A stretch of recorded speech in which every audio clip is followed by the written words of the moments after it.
वाहिगुरु जी का खालसा वाहिगुरु जी की फतेह। परम सन्मानयोग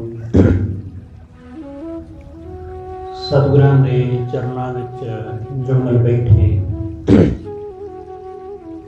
रब रूप गुरमुख सत्संगी जन, सतगुरु जी की बख्शिश महरामत दा सदका गुरु दत्ते जुड़न दा सुभाग समा नसीब होया। सतगुरु जी की इलाही बाणी का कीर्तन गुरु के प्यारे कीर्तनिया पासों आप जी ने सरवण किया। गुरु कृपा नाल गुरु दे दर बह के वाहिगुरु नाल जुड़न दा सांझ पाउण दा निमाणा जिहा उपराला कर रहे हैं। अज दा ये पावन बचन गुरु रामदास महाराज जी की पावन रसना तो आसा राग विच उचारण होया। गुरु रामदास महाराज सोझी दिंदियां होया समझाउंदे ने। सतगुरु आखदे कि जोगी वो अपने आप नूं योग मत धारण करके योग दियां साधनावां करके वो जानदा है कि मैं दूसरियां नालों बहुत उत्तम हाँ। वो दूसरियां नूं कहंदा है कि मैं योग मत अपना लिया, इस नूं अपनाउण नाल मैं बहुत उच्चा हो गया।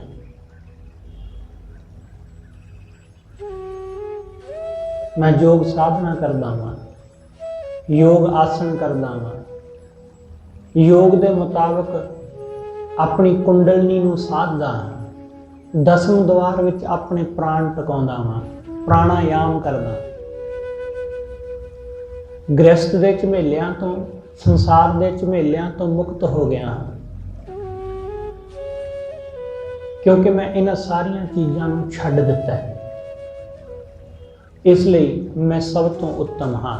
तुसीं गृहस्थी संसार विच फसे, इस करके तुसीं उत्तम नहीं हो। उत्तम होना तो माया छड्डनी पैनी। गुरु रामदास महाराज जी नूं ऐसा ही जोगी मिला। सतगुरु ने उसनूं संबोधन करके ये शब्द उचारिया। सतगुरु कहंदे, हे जोगी, दूसरियां नूं उपदेश देण दी जरूरत नहीं है, क्योंकि दूसरियां नूं उपदेश देना हमेशा सौखा हुंदा है। गल अपने मन नूं उपदेश देण दी है। दूसरे नूं इशारा कर देना कि भाई ये राह फलानी थां नूं जांदा है, बड़ा सौखा है, इस राह ते चल पवो, ये कहना बहुत सौखा है। सच बोलो, ईमानदार होवो, रब दा भाणा मन्नो, दूसरियां नूं ये गल्लां कहणियां सिखाउणियां सौखियां हुंदियां, पर आप इस उपदेश दे धारनी होना बड़ा औखा हुंदा है। इसलिए सतगुरु कहंदे, हे जोगी, इस गल नूं अपने अंदर चंगी तरह वसा लै, चंगी तरह धारण कर लै। जोगी हर देहो मति उपदेश। हे जोगी, अपनी मत नूं, अपनी मति नूं ये उपदेश दे, ये मत दे कि वो वाहिगुरु सदियां तो हमेशा तो ओही सारे पासे वरत रहा है, ओदा ही वर्तारा सब थाई है। जुग जुग हर हर एको वर्त है, तिस आगे हम आदेश। सतगुरु कहते, जिहदा वर्तारा सदियां तो हमेशा तो ही सब थाई है, उस वाहिगुरु दे अगे साडा आदेश है, उस परमेश्वर दे अगे साडा आदेश। जोगी कहंदा है कि जदों किसी नूं मिलो तां आदेश कहो। आदेश, आदेश मतलब नमस्कार।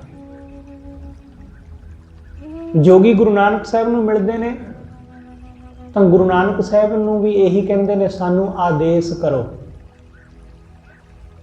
क्यों? क्योंकि असीं उत्तम हाँ, असीं गृहस्थी नहीं हाँ, असीं संसारी नहीं हाँ, असीं संसार छड्ड दित्ता है।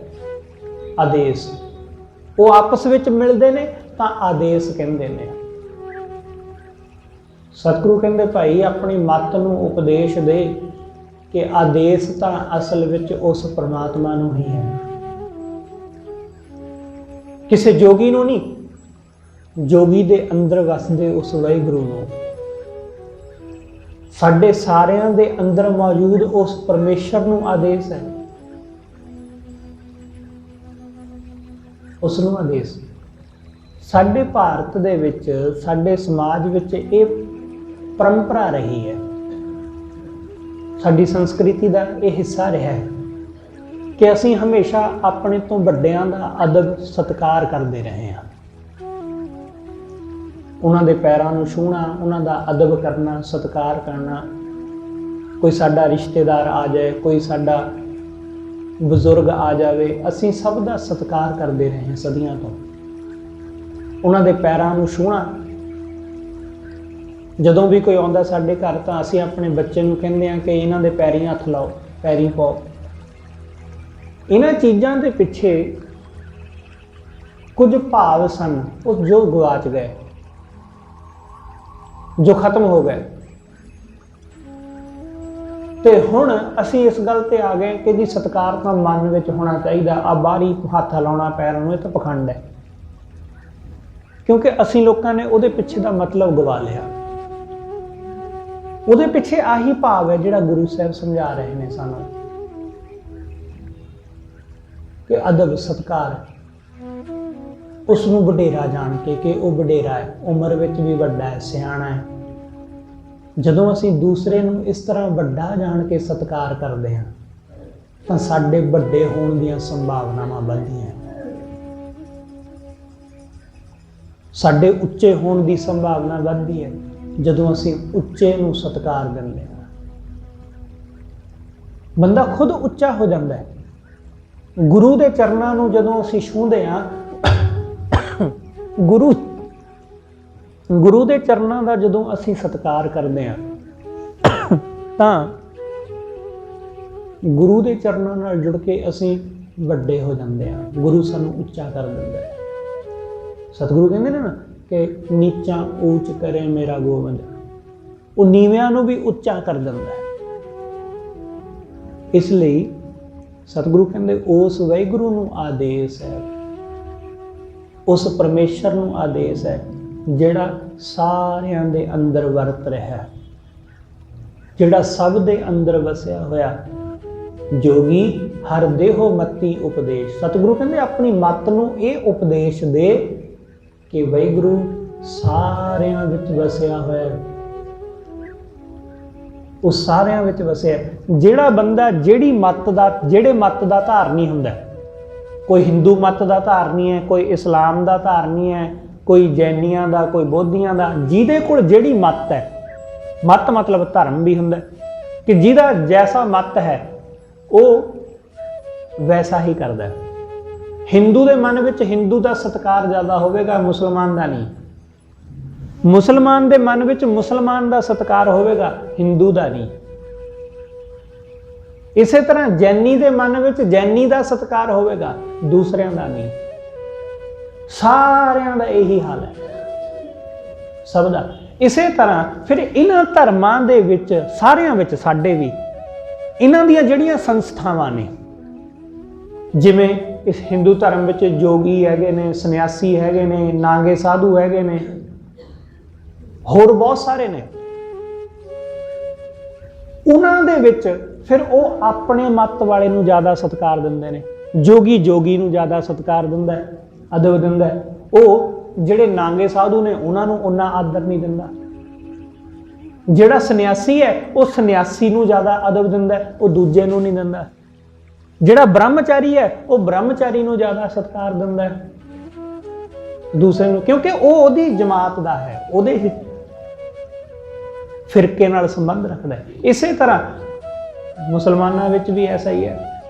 कि उन्हां दे दो फिरके ने, सिया ते सुन्नी, वो एक दूसरे नूं नफरत करते हैं। जिहड़ा सुन्नी है वो सिया नूं पसंद नहीं करता, जिहड़ा सिया है वो सुन्नी नूं पसंद नहीं करता।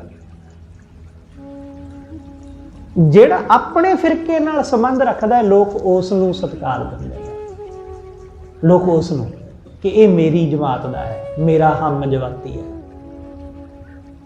गुरु नानक साहब ने यही कहा सी ना जपजी साहब विच, आई पंथी सगल जमाती।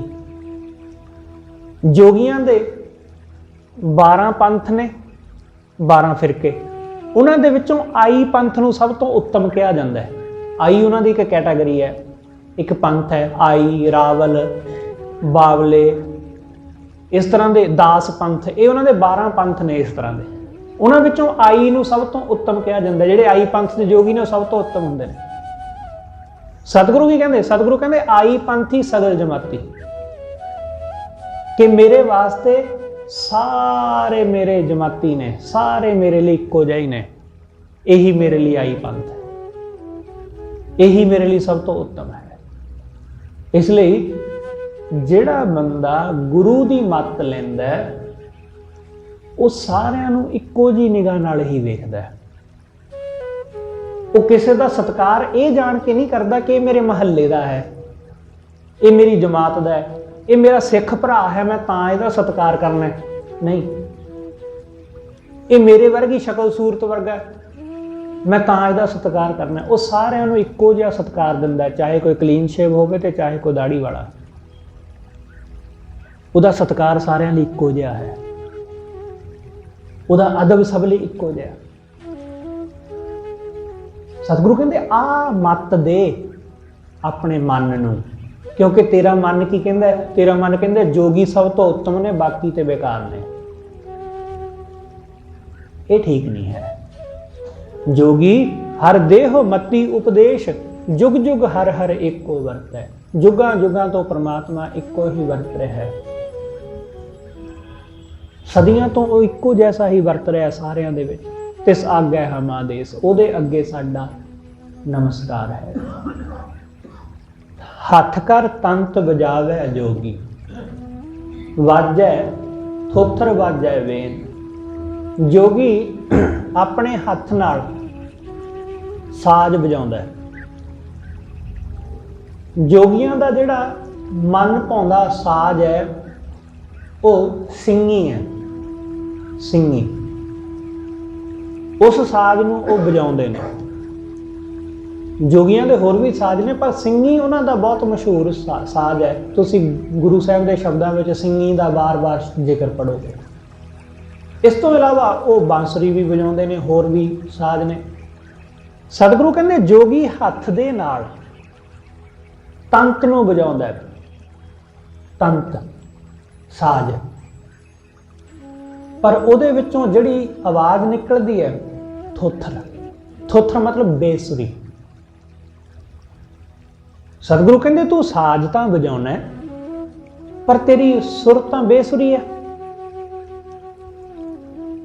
जदों कोई भी चीज़ बेसुरी हुंदी है ना, तां जिहड़ा बंदा संगीत की जानकारी नहीं भी रखता उसनूं भी पता लग जाता है कि बेसुरा हो गया काम।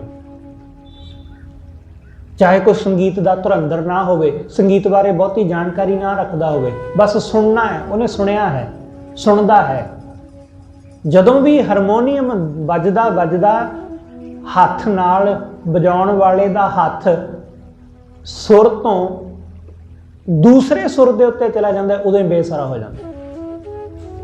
जरा जिहा हथ इधर लगा नहीं, उंगल काले सुर ते लगन की बजाय हेठले ते वाइट ते लग गई ते बेसुरा हो गया।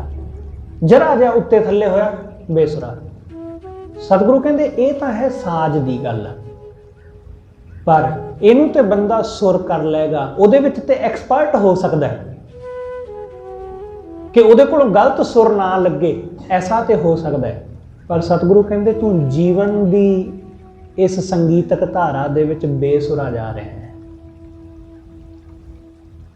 तेरा जीवन बेसुरा जा रहा है, इहदे विच तू सही साज नहीं बजा रहा। हथ कर तंत बजावे जोगी थोथर वाजै बेन। सतगुरु कहते तू बजा तो बहुत वधिया रहा, पर जरा अपने जीवन नू देख कि तेरे जीवन दे विच संगीत है, तेरे जीवन दे विच सुर है। उत्थे ते कुछ भी नहीं है। जदों हारमोनीयम या कोई भी साज उस सुर दे विच वजदा है तां सुनने वाले नू भी आनंद आउंदा है ते वजाउण वाले नू भी।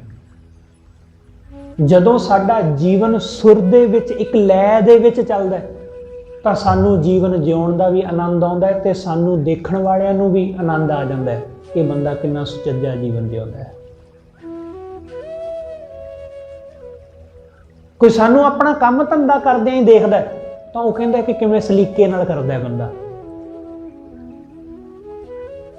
क्योंकि हर काम नू करन दा ढंग है। तुसीं अपने घर अपने किचन दा ही काम कर रहे हो तो उन्होंने सलीके नाल कर रहे हो, ढंग नाल कर रहे हो, तो कोई देखदा है तो कहंदा कि बड़ी सफाई नाल बंदा काम कर रहा है अपने घर का, वो देख के प्रभावित होंदा है। बस ऐसा ही, क्योंकि जैसे असीं अंदरों हुंदे आ साडे कर्म सानू प्रगट करदे ने साडे अंदर नू। साडे अंदर जो साफ सफाई है वो साडी बाहर दी साफ सफाई नू भी प्रगट करदी कि असी जैसे अंदरों आ असी वैसे ही बाहरों होवांगे। इस करके जदों साडे मन नू माया दी भुख होवे तां बाहरलियां चीज़ां दी भुख वो प्रगट कर दिंदी बंदे दे अंदर दी भुख नू। जिवें बंदा चीज़ां दे मगर दौड़दा है। इसलिए सतगुरु कहते तेरा जीवन जिहड़ा है ना ये सुर विच नहीं है, ये सही लय विच नहीं चल रहा, ये बेसुरा है, ये ताल तो बाहर है, ये ताल तो हुंझिया होया। गुरु नानक साहब नूं लोकां ने बेताला कहा। उन्होंने गुरु नानक साहब नूं बेताला इसलिए कहा क्योंकि गुरु नानक साहब उन्हां दी ताल मुताबिक नहीं सी चल रहे, वो अपनी ताल मुताबिक चल रहे सन। दुनिया चाहती है कि तुसी उन्हां दे मुताबिक हो जाओ, उन्हां दे अनुसार चलो। जे दुनिया दे अनुसार चलोगे तो लोग कहणगे बंदा चंगा है, जे दुनिया दे अनुसार नहीं चलोगे लोग कहणगे बेताला, भूतना, दीवाना, बहुत कुछ। इसलिए एक लय विच, एक बद्धता विच, एक ताल विच जीवन जिथे आनंद नाल गुजरे। इसलिए सतगुरु समझाउंदे गुरमत हर गुण बोलो जोगी, गुरु दी मत ते चल के वाहिगुरु दे गुणां नूं बोलो, परमेश्वर दे गुणां दा गायन करो। गुरमत हर गुण बोलो जोगी ये मनुआ हर रंग भेन। जदों गुरु दी मत ते चल के तू वाहिगुरु दे बोल बोलेगा ना, जदों तू गुरु दे बोल बोलेगा गुरु दी मत मुताबक, तदों ये मन उहदे रंग विच रंगेगा। ये मनुआ हर रंग भेन, ये मन भिजेगा उहदे रंग विच, ये मन भिजेगा। इस मन नूं ही ते भैणा, इस मन नूं ही ते उहदे प्रेम विच रंगना, उंज नहीं इहने रंगिया जाना। इस मन नूं रंगण लई गुरु दे चरनां नाल जुड़ना पवेगा, गुरु दी मत नूं धारण करना पवेगा। इसलिए गुरु दी मत नूं धारण करना, अपनी मत नूं छड्ड देना।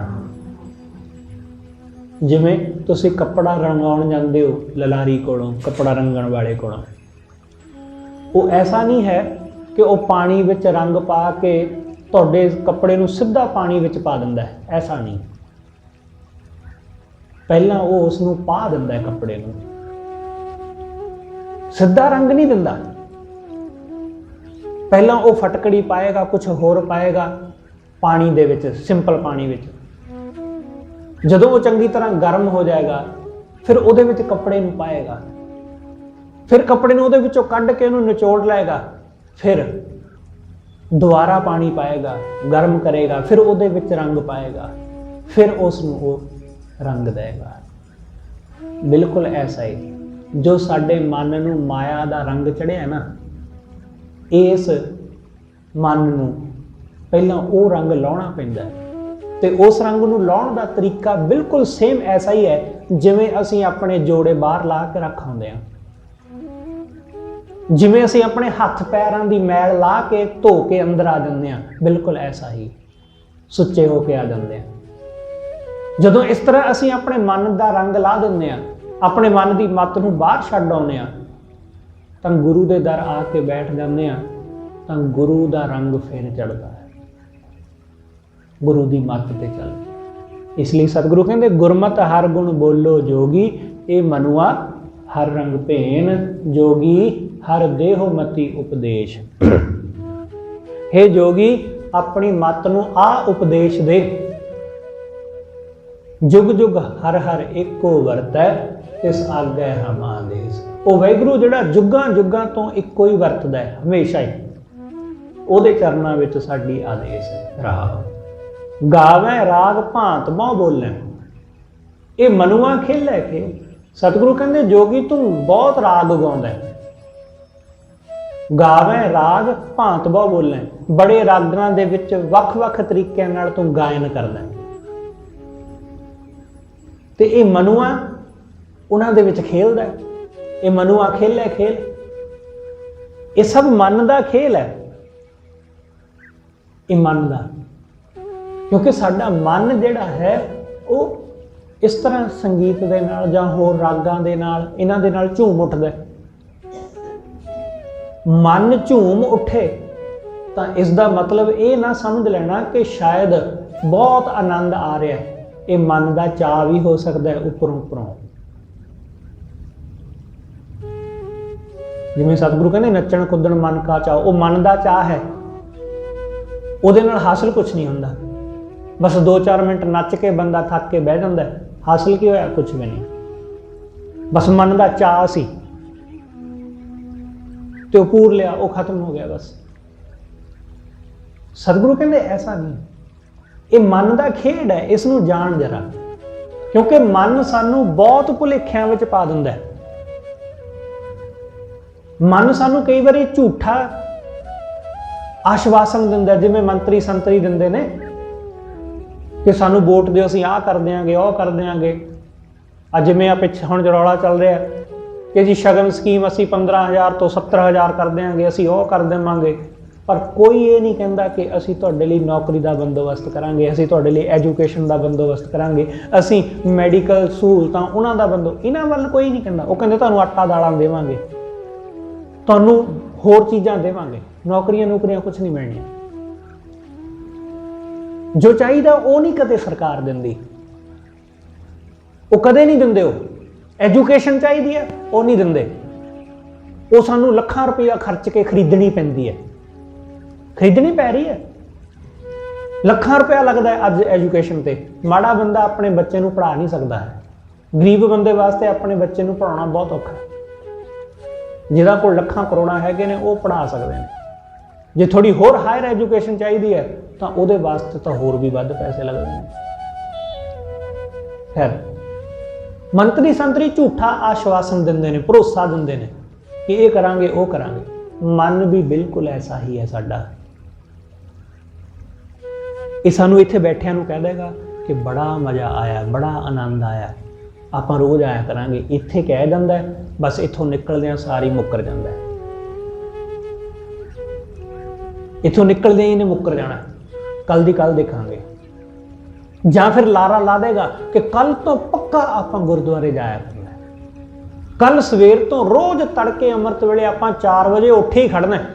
ਪਰ ਜਿਵੇਂ ਹੀ 4 ਵਜੇ ਅਲਾਰਮ ਵੱਜਦਾ, ਉਹਨੂੰ ਬੰਦ ਕਰਕੇ ਫਿਰ ਸੌ ਜਾਂਦਾ। ਮਨ ਐਸਾ ਹੈ।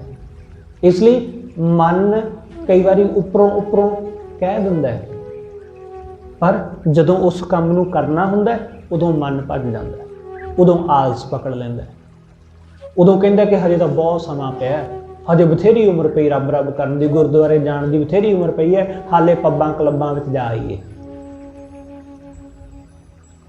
ਸਤਿਗੁਰੂ ਕਹਿੰਦੇ ਮਨੁਆ ਖੇਲ ਹੈ, ਖੇਲ ਹੈ। ਇਹ ਮਨ ਬੰਦੇ ਨਾਲ ਖੇਲ ਜਾਂਦਾ ਹੈ। ਜੋ ਮੈਂ ਕੂਪ ਸਿੰਚਨ ਕੋ ਵਸੁਦਾ। ਜਿਵੇਂ ਕੋਈ ਕਿਸਾਨ ਉਹ ਪਾਣੀ ਨੂੰ ਸਿੰਚਣ ਜ਼ਮੀਨ ਨੂੰ ਸਿੰਚਣ ਵਾਸਤੇ ਪਾਣੀ ਖੂਹ ਵਿੱਚੋਂ ਪਾਣੀ ਕੱਢਣ ਦਾ ਬੰਦੋਬਸਤ ਕਰੇ। ਜੋਵੇਂ ਕੂਪ ਸਿੰਚਨ ਕੋ ਵਸੁਦਾ, ਉੱਠ ਬੈਲ ਗਏ ਚਰ ਬੇਲ। ਕਿ ਬੰਦਾ ਹਾਲੇ ਪਾਣੀ ਕੱਢਣ ਦਾ ਖੂਹ ਦੇ ਵਿੱਚੋਂ ਬੰਦੋਬਸਤ ਕਰ ਹੀ ਰਿਹਾ ਸੀ ਕਿ ਮੈਂ ਆਪਣੀ ਜ਼ਮੀਨ ਨੂੰ ਸਿੰਚਣਾ ਹੈ, ਆਪਣੇ ਖੇਤਾਂ ਨੂੰ ਪਾਣੀ ਦੇਣਾ ਹੈ, ਆਪਣੀ ਫਸਲ ਨੂੰ। ਹਾਲੇ ਉਹ ਖੂਹ ਨੂੰ ਦੇਖ ਰਿਹਾ ਹੈ, ਹਾਲੇ ਉਹ ਬਲਦਾਂ ਨੂੰ ਉਹਨਾਂ ਦੇ ਗਲ ਵਿੱਚ ਪੰਜਾਲੀ ਪਾਉਣ ਦੀ ਹੀ ਸੋਚ ਰਿਹਾ ਹੈ। ਇੰਨੇ ਨੂੰ ਉਹਦਾ ਧਿਆਨ ਲੱਗਾ ਖੂਹ ਵਾਲੇ ਪਾਸੇ, ਉਹਦਾ ਧਿਆਨ ਲੱਗਾ ਪਾਣੀ ਨੂੰ ਕਿਵੇਂ ਕੱਢਣਾ ਹੈ ਤੇ ਕਿਵੇਂ ਸਿੰਚਾਈ ਕਰਨੀ ਹੈ। ਉਹ ਇੱਧਰ ਉੱਧਰ ਦੇਖ ਰਿਹਾ ਹੈ ਤੇ ਇੰਨੇ ਟਾਈਮ ਨੂੰ ਸਤਿਗੁਰੂ ਕਹਿੰਦੇ ਜਿਹੜੇ ਬੈਲ ਲੈ ਕੇ ਆਇਆ ਸੀ, ਜਿਨ੍ਹਾਂ ਨਾਲ ਹੀ ਪਾਣੀ ਕੱਢਣਾ ਖੂਹ ਚੋਂ, ਉਹ ਬੈਲ ਹੀ ਉਹਦਾ ਖੇਤ ਚਰ ਗਿਆ। ਉਹ ਬੈਲ ਹੀ ਜਿਨ੍ਹਾਂ ਦੀ ਵਰਤੋਂ ਕਰਕੇ ਖੇਤ ਨੂੰ ਪਾਣੀ ਦੇਣਾ ਸੀ, ਉਹੀ ਫਸਲ ਨੂੰ ਚਰ ਗਿਆ। ਜੋਵੇਂ ਕੂਪ ਖੂਹ ਨੂੰ ਉਹ ਕਰਦਾ, ਪਾਣੀ ਕੱਢਦਾ ਉਹਦੇ ਚੋਂ। ਸਿੰਚਨ ਕੋ ਵਸੁਦਾ, ਆਪਣੀ ਧਰਤੀ ਨੂੰ, ਆਪਣੀ ਜ਼ਮੀਨ ਨੂੰ ਸਿੰਚਣ ਲਈ। ਪਰ ਉੱਠ ਬੈਲ ਗਏ ਚਰ ਬੇਲ, ਉਹਦੇ ਬੈਲਾਂ ਨੇ, ਉਹਦੇ ਬਲਦਾਂ ਨੇ ਹੀ ਉਹਦਾ ਖੇਤ ਚਰ ਲਿਆ। ਇੱਥੇ ਭਾਵ ਕੀ ਹੈ ਕਿ ਅਸੀਂ ਉਦਮ ਕਰਦੇ ਹਾਂ, ਉਪਰਾਲਾ ਕਰਦੇ ਹਾਂ ਕੁਛ ਕਰਨ ਦਾ ਕਿ ਆਹ ਕੰਮ ਕਰਨਾ ਹੈ, ਆਹ ਸੇਵਾ ਕਰਨੀ ਹੈ, ਤੇ ਉਸ ਨੂੰ ਕਰਨ ਦਾ ਯਤਨ ਕਰਦੇ ਹਾਂ। ਪਰ ਮਨ ਦੇ ਵਿੱਚ ਜਿਹੜੇ ਕਾਮ ਕ੍ਰੋਧ ਰੂਪੀ ਬੈਲ ਨੇ, ਇਹ ਪਹਿਲਾਂ ਹੀ ਸਾਡਾ ਖੇਤ ਉਜਾੜ ਦਿੰਦੇ ਨੇ। ਇਹਨਾਂ ਦੇ ਰਾਹੀਂ ਹੀ ਜਿਹੜੀ ਇਹੀ ਊਰਜਾ ਹੈ ਕਾਮ ਕ੍ਰੋਧ ਵਾਲੇ ਪਾਸੇ ਜਿਹੜੀ ਲੱਗਦੀ ਹੈ, ਇਸੇ ਊਰਜਾ ਨੇ ਚੰਗੇ ਪਾਸੇ ਲੱਗਣਾ ਸੀ। ਪਰ ਹਾਲੇ ਅਸੀਂ ਸੋਚਾਂ ਵਿੱਚ ਹੀ ਸਾਂ, ਹਾਲੇ ਵਿਚਾਰਾਂ ਵਿੱਚ ਹੀ ਸਾਂ ਕਿ ਕਾਮ ਕ੍ਰੋਧ ਸਾਨੂੰ ਹੋਰ ਪਾਸੇ ਲੈ ਗਿਆ। ਇਹਨਾਂ ਨੇ ਸਾਡੇ ਗੁਣਾਂ ਨੂੰ ਪਹਿਲਾਂ ਹੀ ਲੁੱਟ ਲਿਆ। ਇਸ ਲਈ ਸਤਿਗੁਰੂ ਕਹਿੰਦੇ ਕਾਇਆ ਨਗਰ ਮੈਂ ਕਰਮ ਹਰ ਬੋਵੋ। ਇਸ ਸਰੀਰ ਰੂਪੀ ਨਗਰ ਦੇ ਵਿੱਚ ਵਾਹਿਗੁਰੂ ਦਾ ਜਿਹੜਾ ਨਾਮ ਹੈ, ਜੋ ਸਾਡੇ ਚੰਗੇ ਕਰਮ ਨੇ, ਉਹਨਾਂ ਦਾ ਕਰਮਾਂ ਦਾ ਬੀਜ ਬੀਜੋ। ਇਸ ਸਰੀਰ ਵਿੱਚ ਕਰਮਾਂ ਦਾ, ਚੰਗੇ ਕਰਮਾਂ ਦਾ ਬੀਜ ਪਾਵੋ। ਕਾਇਆ ਨਗਰ ਮੈਂ ਕਰਮ ਹਰ ਬੋਵੋ, ਹਰ ਜਾਮੈ ਹਰਿਆ ਖੇਤ।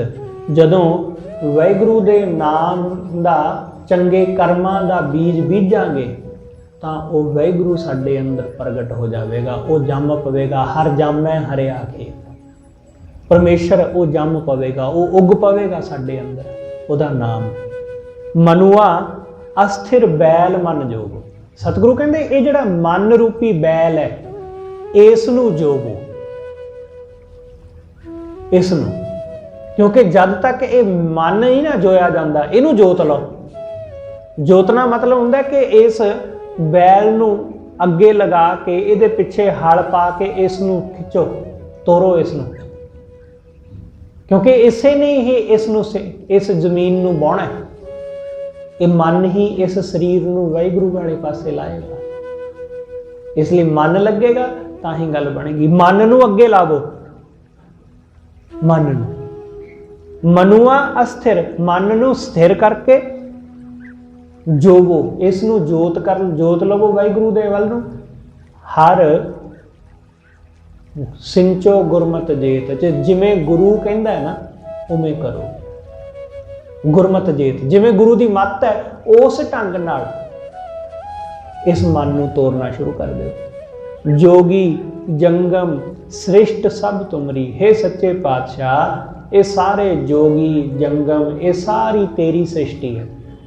ਜਿੰਨੇ ਵੀ ਇੱਥੇ ਲੋਕ ਨੇ, ਜਿਹੜੇ ਮਰਜ਼ੀ ਧਰਮ ਨਾਲ ਸੰਬੰਧ ਰੱਖਦੇ ਨੇ, ਧਰਮ ਨੂੰ ਮੰਨਣ ਵਾਲੇ, ਨਾ ਮੰਨਣ ਵਾਲੇ, ਰੱਬ ਨੂੰ ਮੰਨਣ ਵਾਲੇ, ਨਹੀਂ ਮੰਨਣ ਵਾਲੇ, ਸਭ ਇਹ ਸਭ ਤੇਰੇ ਨੇ, ਸਭ ਤੇਰੇ ਪੈਦਾ ਕੀਤੇ। ਜੋਗੀ ਜੰਗਮ ਸ੍ਰਿਸ਼ਟ ਸਭ ਤੁਮਰੀ, ਜੋ ਦੇਹੋ ਮਤੀ ਤਿਤ ਚੇਲ। ਜਿਹੋ ਜੀ ਤੂੰ ਮੱਤ ਦੇਣਾ ਉਹੋ ਦੇ ਮੱਤ ਤੇ ਲੋਕ ਚੱਲਦੇ ਨੇ। ਤਿਤ ਚੇਲ, ਉਸੇ ਤਰ੍ਹਾਂ ਚੱਲਦੇ ਨੇ ਜਿਵੇਂ ਤੂੰ ਤੋਰਦਾ। ਜਿੱਥੇ ਤੂੰ ਜਿਸੇ ਲਾਇਆ ਹੋਇਆ ਸਾਨੂੰ ਸਾਰਿਆਂ ਨੂੰ, ਅਸੀਂ ਉੱਥੇ ਲੱਗੇ ਹੋਏ ਹਾਂ। ਅਸੀਂ ਸਭ ਉੱਥੇ ਲੱਗੇ ਹੋਏ ਹਾਂ ਜਿੱਥੇ ਤੂੰ ਸਾਨੂੰ ਤੋਰ ਰਿਹਾ, ਜਿੱਥੇ ਤੂੰ ਲਾ ਰਿਹਾ। ਜਨ ਨਾਨਕ ਕੇ ਪ੍ਰਭ ਅੰਤਰ ਜਾਮੀ, ਹਰ ਲਾਵੋ ਮਨੁ ਆਪੇਲ। हे ਸੱਚੇ ਪਾਤਸ਼ਾਹ, ਤੂੰ ਘਟ ਘਟ ਦੀ ਜਾਣਨ ਵਾਲਾ, ਤੂੰ ਅੰਤਰਜਾਮੀ ਹੈ। ਕਿਰਪਾ ਕਰ ਸਾਨੂੰ, ਸਾਡੇ ਇਸ ਮਨ ਨੂੰ, ਮਨੁਆ ਲਾਵੋ ਪੇਲ, ਇਹਨੂੰ ਪੇਲ ਕੇ, ਪੇਲ ਮਤਲਬ ਪ੍ਰੇਰ ਕੇ, ਇਸ ਮਨ ਨੂੰ ਪ੍ਰੇਰ ਕੇ ਆਪਣੇ ਚਰਨਾਂ ਨਾਲ ਆਪ ਹੀ ਲਾ ਲੈ ਤੂੰ, ਕਿਉਂਕਿ ਸਭ ਕੁਝ ਤਾਂ ਤੇਰੇ ਰਜ਼ਾ ਵਿੱਚ ਹੀ ਹੈ, ਸਭ ਕੁਝ ਤਾਂ ਤੇਰੇ ਵੱਸ ਵਿੱਚ ਹੀ ਹੈ। ਇਸ ਲਈ ਕਿਰਪਾ ਕਰ ਇਸ ਮਨ ਨੂੰ ਆਪਣੇ ਚਰਨਾਂ ਨਾਲ ਆਪ ਹੀ ਜੋੜ ਲੈ। ਇਹ ਮਨ ਸਾਡੀ ਨਹੀਂ ਸੁਣਦਾ, ਇਹ ਮਨ ਸਾਡੇ ਕਹਿਣੇ ਤੋਂ ਬਾਹਰ ਅਕਸਰ ਹੀ ਹੋ ਜਾਂਦਾ ਹੈ। ਇਸ ਲਈ ਤੂੰ ਹੀ ਇਸ ਨੂੰ ਪ੍ਰੇਰਿਤ ਕਰਕੇ, ਤੂੰ ਹੀ ਇਸ ਨੂੰ ਆਪਣੇ ਚਰਨਾਂ ਨਾਲ ਜੋੜ ਲੈ। ਸਤਿਗੁਰੂ ਰਹਿਮਤ ਕਰੇ, ਉਹ ਕਿਰਪਾ ਕਰਕੇ ਸਾਡੇ ਇਸ ਭੱਜਦੇ, ਇਸ ਦੌੜਦੇ ਮਨ ਨੂੰ ਆਪਣੇ ਚਰਨਾਂ ਨਾਲ ਆਪ ਹੀ ਰਹਿਮਤ ਕਰਕੇ ਜੋੜ ਲਵੇ। ਹੋਈਆਂ ਭੁੱਲਾਂ ਲਈ ਖਿਮਾ ਸਤਿਗੁਰੂ ਜੀ ਅਤੇ ਆਪ ਸਰਬੱਤ ਸੰਗਤ ਬਖਸ਼ਣ ਜੋ। ਭੁੱਲਾਂ ਨਾ ਚਤਾਰਦੇ ਹੋਏ ਆਖੋ ਜੀ ਵਾਹਿਗੁਰੂ ਜੀ ਕਾ ਖਾਲਸਾ, ਵਾਹਿਗੁਰੂ ਜੀ ਕੀ ਫਤਿਹ।